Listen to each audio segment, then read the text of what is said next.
शृण्वन्नोतिभिः सीदसादनम् प्रणो देवी सरस्वती वाजेभिर्वाजिनीवती धीनामभिक्रियवत्। ॐ श्रीगुरुभ्यो नमः। हरि ओम्। नमस्ते रुद्रमन्यव उतोत इषभे नमः। नमस्ते रुद्रमन्यव उतोत इषभे नमः। नमस्ते रुद्रमन्यव उतोत इषभे नमः। नमस्ते अस्तु धन्वने बाहुभ्यामुतते नमः। नमस्ते अस्तु धन्वने बाहुभ्यामुतते नमः। नमस्ते अस्तु धन्वने बाहुभ्यामुतते नमः। यात इषु शिवतमा शिवं बभूवते धनुः। यात इषु शिवतमा शिवं बभूवते धनुः। यात इषु शिवतमा शिवं बभूवते धनुः। शिवाशरव्यायात् शिवाशरव्यायात् भवयानोर्गरुडया। याते रुद्रशिवा तनूरघोरा पापकाशिनी। याते रुद्रशिवा तनूरघोरा पापकाशिनी। याते रुद्रशिवा तनूरघोरा पापकाशिनी। तया नस्तनुभाषन्तमया गिरिशन्ताभिचाकशीः। तया नस्तनुभाषन्तमया गिरिशन्ताभिचाकशीः। तया नस्तनुभाषन्तमया गिरिशन्ताभिचाकशीः। यामिषं गिरिशन्तहस्ते यामिषं गिरिशन्तहस्ते। यामिषं गिरिशन्तहस्ते। बिभर्ष्यस्तवे बिभर्ष्यस्तवे बिभर्ष्यस्तवे। शिवाङ्गिरित्रतां कुरु माहि गुंसीः पुरुषं जगत्। शिवाङ्गिरित्रतां कुरु माहि गुंसीः पुरुषं जगत्। शिवाङ्गिरित्रतां कुरु माहि गुंसीः पुरुषं जगत्। शिवेन वचसा त्वा गिरिशाच्छावदामसि। शिवेन वचसा त्वा गिरिशाच्छावदामसि। शिवेन वचसा त्वा गिरिशाच्छावदामसि। यथा नः सर्वमिज्जगदयक्ष्मगुं सुमना असत्।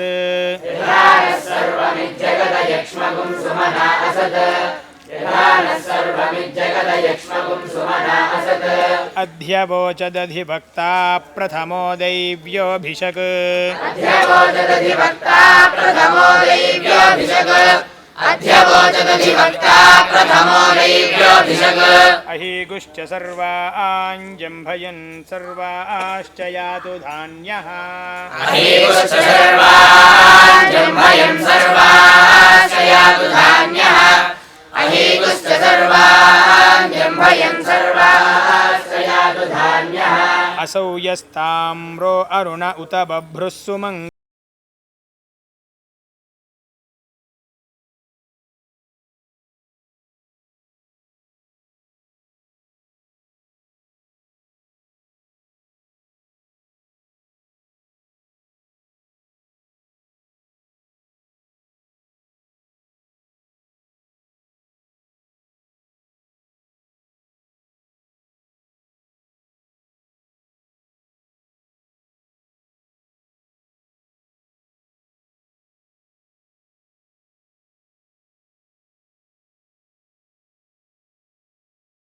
భూదేవికి ప్రతిరూపం గోవు.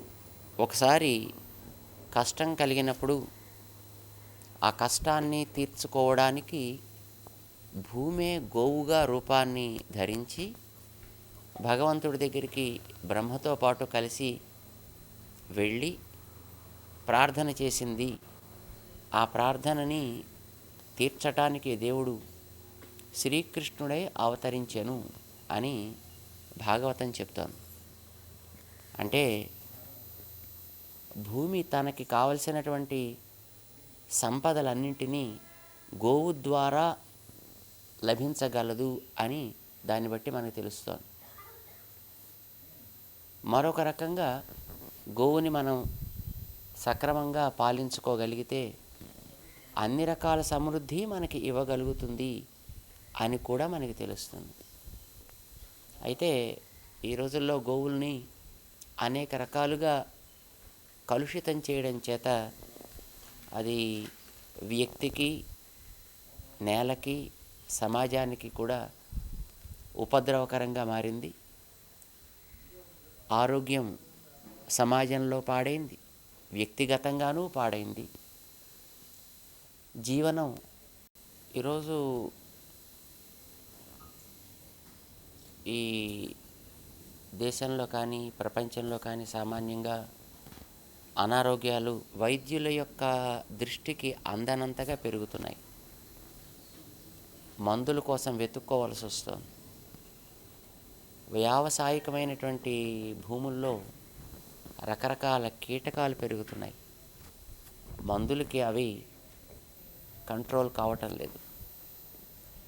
ఈ స్థితి రావడానికి కారణం సహజమైన భూమిని, సహజమైన జీవనాన్ని మనం కలుషితం చేసుకోవడమే ప్రధానమైనటువంటిది. దీన్ని మళ్ళీ బాగు చేసుకోవాలి అనంటే జీవనానికి మళ్ళీ సహజతని మనం సంతరించుకోగలిగితే అది మనకి అన్ని రకాల శ్రేయస్సుని కలిగిస్తుంది. అది గోవు ద్వారా సుఖంగా లభిస్తుంది సమాజానికి. అంటే గోవులు మనకి అందించేటటువంటి పాలని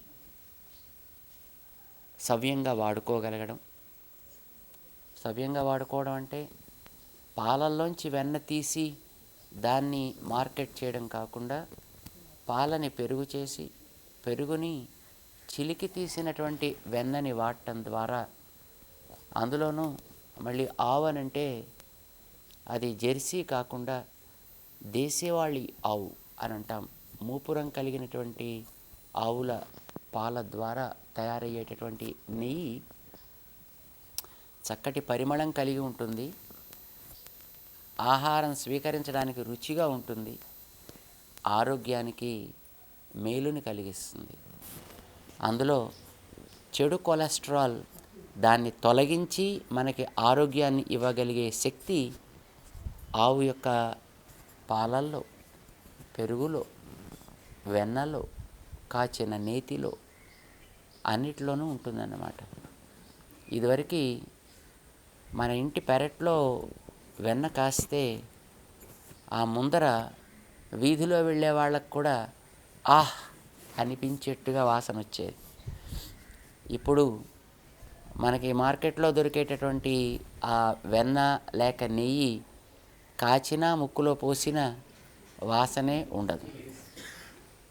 నెయ్యి తీసిన తర్వాత ఆ క్రింద ఉండే గోకు కూడా చాలా రుచిగా ఉండేది. కానీ ఇప్పుడు అట్లాంటివి అసలు తెలియకుండా పోయాయి. గోవు నడిచిన నేలలో సారం పెరుగుతుంది. అంటే గోవు గిట్టలకుండే శక్తి అట్లాంటిది. ఆ గోవు యొక్క మూత్రము అంటే గోపంచకం, గోమయం వాటితోటి శుద్ధి అయిన నేలలోంచి సహజమైనటువంటి శక్తి పెరగడమే కాకుండా మనం ఎంతో కాలం క్రితం వింటూ ఉండేటటువంటి రకరకాల మొక్కలు కూడా అందులోంచి మొలిచి రాగలిగే శక్తి ఉంటుంది అనేది పరిశీలకుల యొక్క నిర్ణయం. అందుచేత గోవుని మనం జాగ్రత్తగా కాపాడుకోగలిగితే నేల బాగుపడుతుంది. నేలలోంచి మొలిచేటటువంటి మొలకలు బాగుపడతాయి. ఆ మొలకలు తినేటటువంటి ప్రాణికోటి బాగుపడుతుంది. ఆ మొలకల్లోంచి వచ్చేటటువంటి వాతావరణం వల్ల వానలు సవ్యంగా కురుస్తాయి. మానవ జాతి మాత్రమే కాకుండా ప్రాణికోటి అంతా కూడా సుఖజీవనాన్ని సాగించగలుగుతుంది. ఈవేళ మనం యంత్రాలతోటి ఎంత ముందుకు వెళ్ళినా గోవుని కనుక సవ్యంగా వాడుకోగలిగితే ఆ యాంత్రిక ఫలాల కంటే అనుకూలమైన ఫలాలు, అధికమైన ఫలాలు కూడా గోమాత వల్ల మనకి రావటానికి అవకాశం ఉంది. దాన్ని అందరూ కృషి చేసి సాధించాల్సిన బాధ్యత ప్రతి ఒక్కరి మీద ఉంది. దాన్ని చేసే ప్రయత్నం చేద్దాం. జయ శ్రీమన్నారాయణ. గోమాతను సేవిద్దాం, గోమాతను సేవిద్దాం, భూమాతను రక్షిద్దాం. భూమాతను రక్షిద్దాం. వందే గోమాతరం, వందే గోమాతరం, వందే గోమాతరం, వందే గోమాతరం.